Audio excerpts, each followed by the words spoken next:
Ethan Carter saw his former wife on the beach at 7:12 in the morning, and within 10 seconds he understood that 2 years of certainty had been built on a lie. Naomi Brooks stood beneath a white umbrella near the edge of the Maui surf, one hand resting over the unmistakable curve of pregnancy, while a silver-haired man fastened Ethan's grandfather's watch around his own wrist. Ethan had given that watch to Naomi on their 5th anniversary, and she had once promised that it would return to him only if their marriage had truly ended. Yet the divorce had ended everything long ago. At least that was what Ethan had believed. So the sight of the watch beside the child she carried opened a question too dangerous to ignore. Before he could decide whether to approach, Naomi glanced toward the resort entrance with sudden fear, and the older man quietly said, "Not here. Not until the laboratory confirms it." Then they turned away together, leaving Ethan barefoot in the wet sand, with the first real suspicion that someone had hidden more than a pregnancy from him. He remained still until the tide reached his ankles, although every instinct that had made him successful in business demanded immediate answers. At 38, Ethan had built Carter Hospitality Group by noticing what other people missed, reading hesitation across conference tables, predicting betrayals before contracts were signed, and refusing to let emotion interfere with judgment. That discipline had saved struggling resorts from bankruptcy and turned him into one of the most respected hotel owners on the East Coast, but it had done nothing to save his marriage. Naomi had never accused him of cruelty, never staged dramatic scenes, and never asked for money she had not earned. She had simply grown quieter each year while his company became louder. By the time they sat across from one another in a Manhattan law office, both of them were exhausted enough to mistake silence for agreement. Ethan signed because Naomi signed. Naomi left because Ethan did not ask her to stay, and for 2 years he had called that dignity. He returned to his suite, but the room no longer felt like a refuge, and the ocean beyond the glass looked less peaceful than indifferent. On the desk lay 3 unread messages from his younger sister, Claire, who had forced this vacation on him after finding him asleep in his office for the 3rd time that month. She had told him that grief disguised as productivity was still grief, and he had laughed because the alternative was admitting she was right.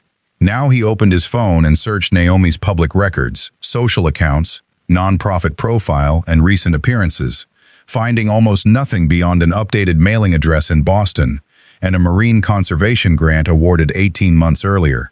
There was no wedding announcement, no photograph with the silver-haired man, and no indication that Naomi had moved to Hawaii. The absence should have calmed him, but instead it sharpened the mystery, because Naomi had never been secretive without reason. He closed the browser when he realized he had crossed the line from concern into surveillance. Yet the shame did not erase what he had heard. The next morning, Ethan found Naomi near the resort's botanical gardens, walking slowly beside the same man while he carried a canvas bag filled with water, medication, and a folded baby blanket. Ethan kept his distance, hating the cowardice of following them while telling himself that approaching her without understanding the situation would be worse. The older man matched Naomi's pace, checked the time twice, and guided her toward a shaded bench without touching her in any intimate way. When she became short of breath, he asked her to count slowly, then listened, while she described a tightness beneath her ribs that had started during the night. His manner was attentive, but clinical, and Ethan began to suspect that the relationship he had imagined on the beach did not exist. A moment later, the man opened a leather folder, pointed to a page, and said, "If today's markers stay stable, tomorrow's confirmation should finally give you the right to tell him." Naomi lowered her eyes and whispered, "I should have told him before there was proof." They left for the wellness center, but a folded itinerary slipped from the bench and landed near Ethan's shoes. He picked it up before the wind carried it away, intending to return it without reading. Yet Naomi's name appeared above appointments for maternal monitoring, genetic counseling, and an external laboratory review. One line was circled twice in blue ink: chain of custody verification. Ethan had negotiated enough legal disputes to know that phrase did not belong in an ordinary prenatal consultation, and its presence changed the shape of his fear. Before he could examine the page further, the silver-haired man returned and held out his hand with calm authority. "That belongs to my patient," he said, introducing himself as Dr. Marcus Reed, a maternal-fetal medicine specialist from Boston. Ethan returned the papers and asked why a prenatal case required chain of custody verification, but Marcus's expression tightened for the first time. "Because 2 years ago," he answered, "someone made sure the wrong result reached the right people." Ethan felt the garden narrow around him, but Marcus refused to explain further and reminded him that Naomi's medical information belonged to her alone. The doctor's restraint was professionally correct, yet the phrase he had chosen sounded less like a clerical mistake than an accusation, and Ethan recognized deliberate caution when he heard it. Marcus collected the itinerary, checked that every page remained inside the folder, and walked toward the wellness center without inviting another question. Ethan could have followed, demanded Naomi's attention, or called the attorneys who handled the divorce, but each option carried the same ugly assumption that his need for certainty mattered more than her right to choose the moment. For once, he did nothing, and the discipline required to remain still felt harder than any corporate crisis he had managed. When Naomi emerged 40 minutes later, she looked pale, and Marcus supported her elbow while a nurse brought a wheelchair she reluctantly accepted. That afternoon, Ethan called Claire from the balcony and told her only that he had seen Naomi, because saying more felt like stealing a truth that was not yet his. Claire remained silent for several seconds before asking whether Naomi appeared safe, and the question exposed how quickly Ethan had centered himself inside someone else's vulnerability. He admitted that she seemed medically fragile, that a specialist was with her, and that an unexplained laboratory review connected the present pregnancy to events surrounding their divorce. Claire reminded him of the fertility testing he and Naomi had undergone shortly before separating, a period Ethan had buried beneath acquisition deadlines and public statements. He remembered the specialist's office, Naomi's cold fingers wrapped around his, and the report stating that Ethan's sample showed an extremely low probability of biological conception. What he remembered more clearly was receiving the result in Chicago between 2 negotiations, reading only the summary, and telling Naomi by telephone that they would discuss options when he returned. He arrived 5 days later, but by then, their conversation had shifted from children to whether their marriage could survive another year of postponement. Claire asked who had first sent him the report, and Ethan searched his old email archive while she waited. The message had come from a private patient portal, yet the attached document contained an unfamiliar footer naming Northbridge Reproductive Diagnostics, a laboratory later acquired by a healthcare investment fund. Ethan recognized the fund immediately because Carter Hospitality had nearly leased a conference property to one of its subsidiaries during the same year. He also remembered the acquisition's attorney, Victor Hale, a longtime advisor to Ethan's late father, and the man who had recommended the fertility clinic as discreet and efficient. Victor had managed the divorce documents as a personal favor, insisting that privacy protected both Ethan and Naomi from gossip that could damage the company. At the time, his involvement had felt paternal, even kind, but now Ethan wondered why a corporate attorney had been positioned beside every private fracture in his life. Claire warned him not to turn coincidence into guilt, though her voice had lost its earlier confidence. Near sunset, Ethan saw Naomi alone on the garden terrace, reading a thick envelope while one hand trembled against the paper. He approached openly this time, stopping several yards away so she would not feel cornered, and quietly said her name. Naomi looked up, and the shock across her face quickly became something more complicated, a mixture of relief, anger, and grief that neither of them could disguise. She asked how long he had been at the resort, and Ethan answered honestly that he had seen her the previous morning, but had lacked the courage to speak. Her gaze moved toward his empty wrist, then toward the purse containing the heirloom watch, and she seemed to understand how much he had already witnessed. "You were never supposed to find out this way," she said, not defensively, but with the exhaustion of someone whose careful plan had collapsed. Ethan replied that he did not need every answer immediately, but he needed to know whether she was in danger. Naomi considered the question before telling him that her pregnancy was stable, although several abnormal readings required observation and reduced stress. "The greater danger," she explained, belonged to the truth surrounding an old laboratory result that had shaped both their medical decisions and their divorce.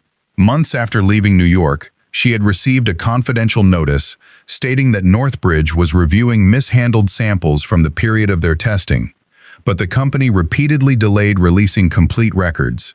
Marcus had helped her preserve documents, secure independent testing, and petition for a formal chain of custody audit, which explained the appointments and the secrecy. Ethan asked why she had not contacted him when the review began, and hurt flashed across her face before she answered. "Because Victor Hale called me first," she said, "and he knew about the review before the laboratory had officially notified either of us." Naomi opened the envelope, removed a copied letter bearing Victor's signature, and handed it to Ethan. The final paragraph offered her a substantial confidential settlement if she agreed never to contact Ethan about any reproductive test performed during their marriage. Ethan read the letter twice, and each sentence stripped another layer from the loyalty he had placed in Victor Hale since childhood. The offer was framed as protection against reputational harm, claiming that renewed discussion of fertility treatment could expose Naomi to invasive press attention and destabilize Carter hospitality during a sensitive expansion. It never directly ordered her silence, yet the amount offered was large enough to make the warning unmistakable, and a separate clause threatened litigation if confidential company matters became public. Naomi had refused the money, preserved the letter, and contacted Marcus after learning that he had treated another couple affected by Northbridge's record irregularities. Marcus helped her obtain legal counsel outside New York, but proving intentional interference had required original samples, access logs, and independent verification that the pregnancy was connected to the same biological facts the first report had denied. "Tomorrow's laboratory meeting is supposed to settle that," she said, "but it still will not explain why Victor cared whether you knew." Ethan wanted to apologize, yet every sentence he formed sounded too small beside what Naomi had carried alone. So he asked what she needed from him now. She answered without hesitation that she needed him not to confront Victor, contact the laboratory, or use company investigators until the independent report was secured. Someone had accessed her patient file 3 times during the previous month, and her attorney believed any premature move could cause records to disappear before regulators received them. Ethan agreed, although surrendering control ran against every habit he possessed, and Naomi studied him as though measuring whether his promise could survive discomfort. Their conversation shifted when she became dizzy and gripped the edge of the table, prompting Ethan to call Marcus rather than touching her without permission. Marcus arrived quickly, checked her pulse, and decided she needed rest, but before leaving, Naomi returned the vintage watch to Ethan. "I gave it to Dr. Reed because I was afraid Victor's people would search my apartment," she explained, "and this was the only thing I owned that contained the date we stored our original consent records." Inside the watch's restored case, beneath the engraved anniversary date, a jeweler had hidden a tiny archival card containing the serial number of a secure digital vault Ethan had established years earlier. Naomi remembered that they had uploaded fertility consent forms, insurance documents, and clinic correspondence there because Ethan distrusted paper records during frequent travel. He had forgotten the vault entirely after the divorce, but Victor had known about it because his office helped create the family document system. Naomi believed the original laboratory intake receipt might still exist there, showing when their samples were collected and who was authorized to access them.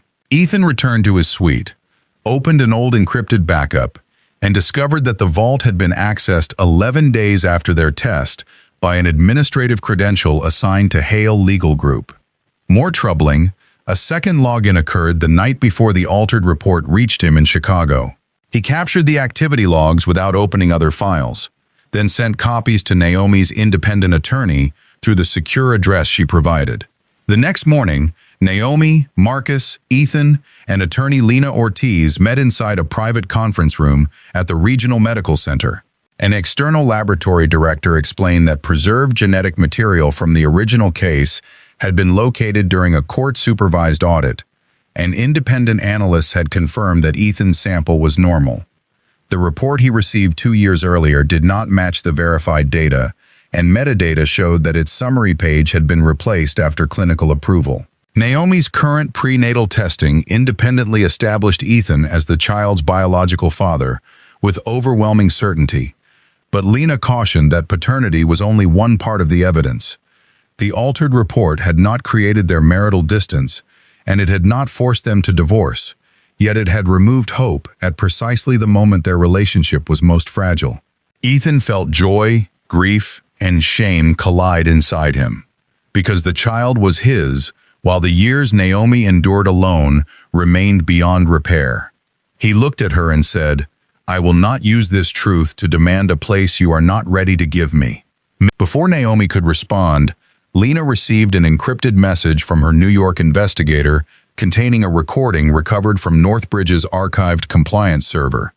The audio captured Victor speaking with a laboratory administrator shortly before the false report was issued, but his words revealed a motive neither Ethan nor Naomi had considered. Victor was not trying to protect the company from scandal, and he was not hiding an affair, an inheritance dispute, or a secret child. He feared that if Ethan and Naomi started a family, Ethan would abandon the aggressive expansion plan Victor had designed and transfer voting control into a family trust beyond Victor's influence. In the recording, Victor promised the administrator a consulting position and said, "Give them a result that makes separation feel inevitable, and Carter will keep building the empire his father intended." The room fell silent until Naomi asked the question that shifted the conflict again. "If Victor altered medical evidence to control Ethan's future," she said, "what else inside the company has he controlled without anyone noticing?" Naomi's question followed Ethan back to the resort, where the company he had always considered his greatest achievement suddenly looked like a structure built with hidden doors. He contacted Claire through a secure call and asked her to review Victor's recent authority without alerting anyone, limiting the search to decisions that involved voting rights, executive insurance, or family trusts. Within an hour, she found that Victor had repeatedly delayed documents that would have transferred a portion of Ethan's shares into a future children's trust, always citing tax complications or unfavorable timing. He had also encouraged Ethan to maintain an exhausting travel schedule by presenting every acquisition as personally dependent upon him, while quietly discouraging senior executives from accepting greater responsibility. The pattern did not prove every failure had been engineered, but it revealed how Victor had profited from keeping Ethan isolated, indispensable, and too busy to examine the private cost of his ambition. Ethan finally understood that manipulation worked best when it borrowed the victim's existing weakness, because Victor had not invented his neglect. He had merely made certain that neglect remained useful. Lena insisted they wait until regulators secured Northbridge's original server and the district attorney reviewed the recovered recording, since confronting Victor could still jeopardize the case. Ethan obeyed, but he asked Naomi to join him for dinner in a quiet outdoor corner of the resort. Not as reconciliation, and not as a negotiation over the baby.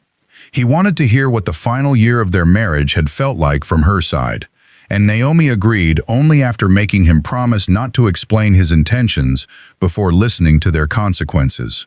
She described evenings when she had prepared food that went cold, medical appointments she attended alone after his assistant rescheduled flights, and the weekend at a Cape Cod cottage she had requested 3 weeks before the divorce.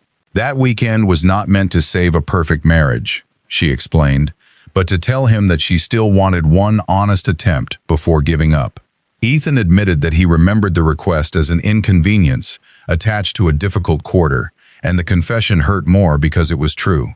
Naomi then revealed that she had suspected pregnancy shortly after signing the papers, but she delayed contacting Ethan because Victor visited her apartment before she received confirmation.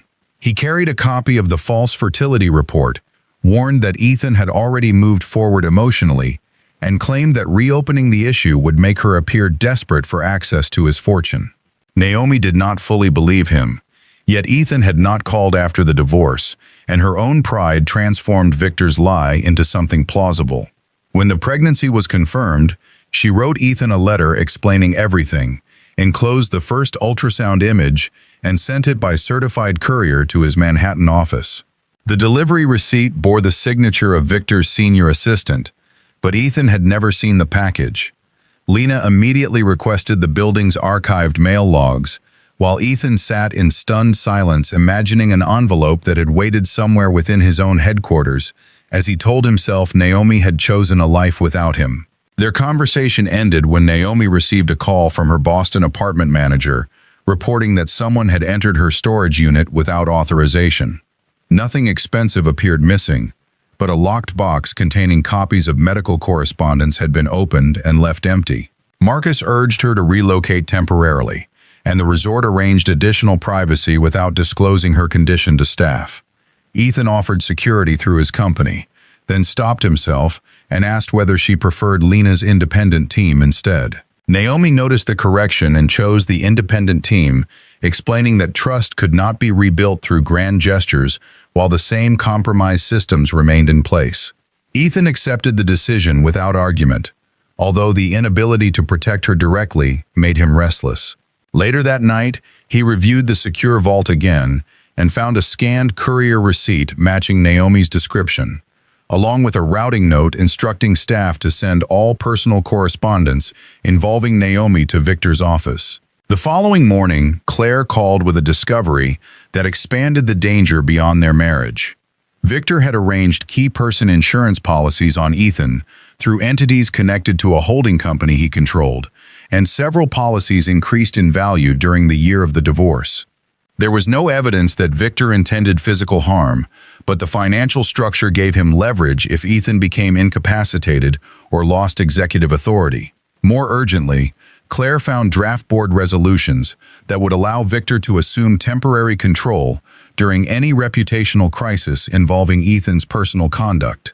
The altered fertility report, the hidden pregnancy letter, and the settlement offer could be manipulated into exactly such a crisis if released selectively. Victor had not simply tried to keep Ethan childless. He had prepared to portray Naomi as an opportunist and Ethan as an unstable executive whenever either of them threatened his influence. Before Ethan could decide how to respond, his phone displayed Victor's name, and a message appeared beneath it. "I know you found the vault. Meet me alone, or Naomi's pregnancy becomes tomorrow's headline." Ethan showed the message to Naomi, Lena, and Marcus before answering, refusing the secrecy that Victor had always used to separate people from one another. Lena contacted the district attorney handling the Northbridge investigation, and together they arranged a controlled meeting in a private conference suite at the resort, where Ethan would appear alone while investigators monitored from an adjoining room. Naomi objected at first, not because she doubted the plan, but because Victor had spent years studying Ethan's guilt and would know exactly how to provoke him. Ethan promised that he would not threaten, bargain, or reveal evidence the authorities had not approved, and he asked Naomi to choose the sentence he should remember if anger replaced judgment. She looked at him for a long moment before saying, "Do not become the man Victor has been telling you that you are." Ethan carried those words into the meeting more carefully than any legal instruction. Victor arrived in a pale linen suit with the calm expression of a family advisor summoned to correct a misunderstanding. He began by claiming that Naomi had manipulated medical uncertainty to regain access to Ethan's wealth, then produced selected emails showing her repeated efforts to obtain laboratory records.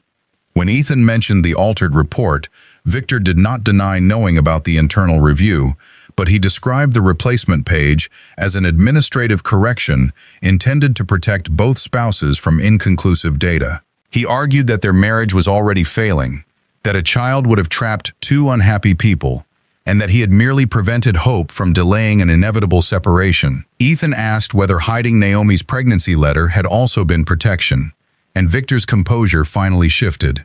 Victor claimed the letter never reached him, yet Ethan placed the scanned courier receipt on the table and watched recognition flicker across the older man's face. Rather than retreat, Victor changed tactics and reminded Ethan how often his father had warned that emotional attachments weakened leadership.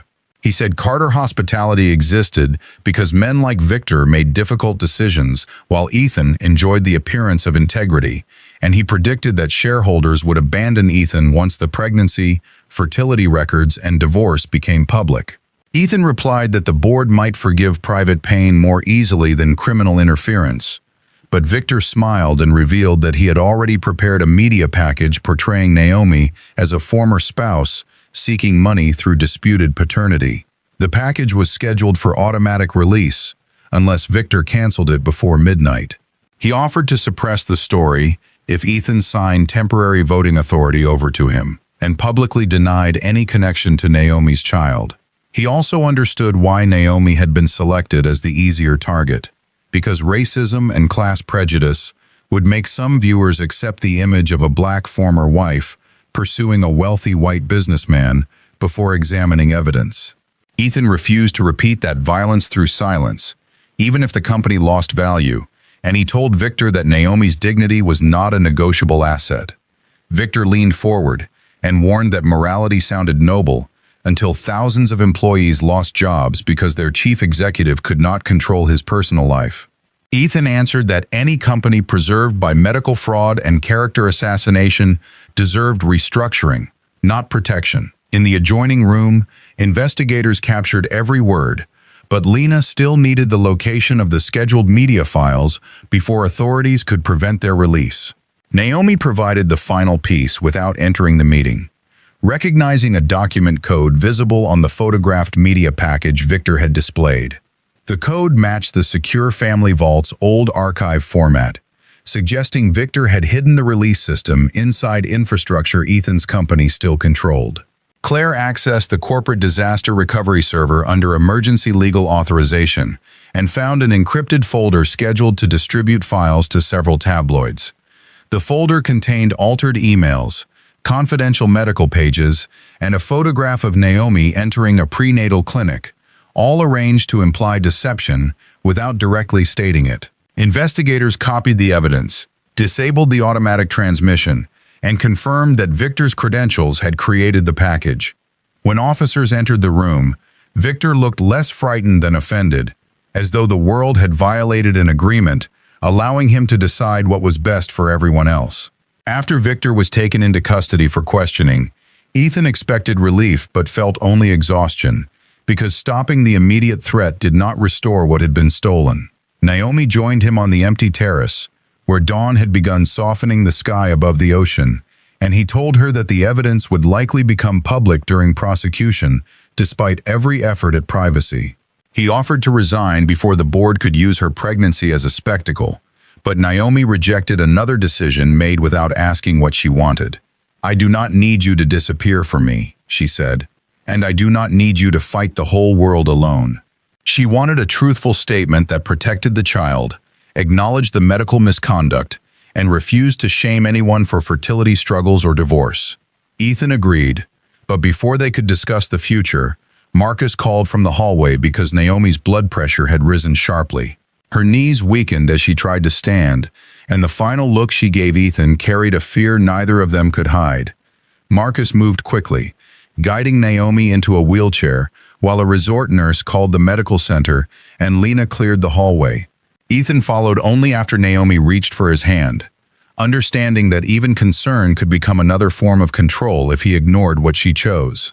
At the hospital, physicians diagnosed a dangerous rise in blood pressure associated with pregnancy and admitted her for observation, but they assured her that both she and the baby remained stable. Ethan sat beside the bed through the long morning without discussing Victor, the company, or the future, because Naomi needed quiet more than promises. When she finally woke after several hours of rest, she found him reading the hospital's family information packet, rather than answering the messages accumulating on his phone. "You can leave if the board needs you," she said, testing an old wound with understandable caution. Ethan turned the phone off and replied, "The board can wait until I know what you need from me." Naomi did not forgive him in that moment, and Ethan did not ask her to, because reconciliation built under medical fear would have been another unstable bargain. Instead, they spoke honestly about the choices ahead, beginning with the child rather than their marriage. Ethan wanted to attend appointments, contribute financially without attaching conditions, and share responsibility in whatever form Naomi considered safe. Naomi wanted separate homes at first, counseling before any romantic decision, and written boundaries protecting her independence if the criminal case or company crisis became overwhelming. They agreed that trust would be measured through repeated ordinary actions, not declarations made beside a hospital bed.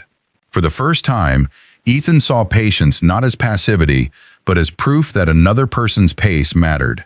The district attorney later confirmed that Victor's recorded statements, server activity, settlement letter, hidden courier package, and financial arrangements supported charges involving fraud, unlawful access to medical information, obstruction, and attempted extortion. Northbridge entered a regulatory settlement, created a fund for affected patients, and agreed to independent oversight, while the administrator heard on the recording cooperated with investigators. The public statement Ethan and Naomi released contained no romantic spectacle and no private medical details beyond what was legally necessary. It acknowledged that manipulated records had harmed their family, urged other patients to request complete documentation, and asked the media not to turn pregnancy or infertility into entertainment. Some outlets still published cruel speculation, but the evidence reached the public before Victor's distortions could define the story. More importantly, Carter Hospitality's board rejected Victor's emergency resolutions after Claire presented the hidden conflicts and unauthorized insurance structures. Ethan did not emerge untouched, because an independent review found that his concentration of authority, dependence on Victor, and relentless expansion culture had created the conditions in which manipulation could remain invisible.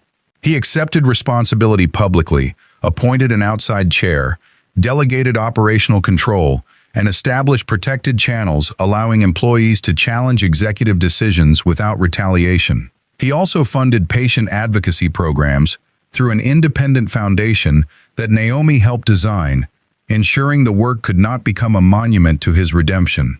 Naomi insisted that the foundation serve families harmed by medical record errors, financial coercion, and discriminatory assumptions, especially women whose credibility had been dismissed because of race or income.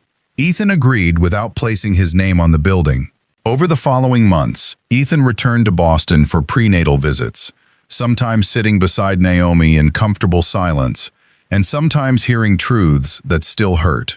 They attended counseling, revisited the final year of their marriage without allowing Victor's crime to excuse Ethan's neglect, and slowly recovered moments that belonged only to them.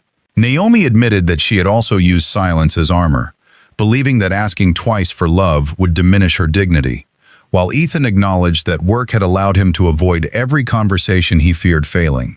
Their affection returned without announcement, appearing first in shared coffee after appointments, then in laughter over impossible baby names, and finally in Naomi's decision to invite him to stay for dinner. When Ethan fastened his grandfather's watch around his wrist again, he no longer treated it as proof that the past had been restored.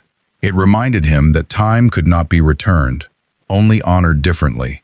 On a bright October morning, Naomi delivered a healthy daughter after a long labor that left both parents exhausted and astonished. Ethan remained beside her, because she asked him to, followed every instruction from the nurses, and cried when the baby's hand closed around his finger.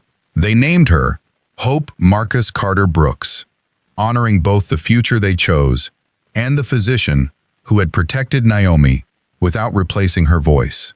Months later, Ethan and Naomi remarried in a small ceremony overlooking Cape Cod, but they wrote new vows rather than repeating the old ones. Ethan promised not that he would never fail, but that he would listen before absence became a language between them. Naomi promised not that love would erase fear, but that she would speak before fear decided for her. Their happy ending was not the return of a perfect marriage.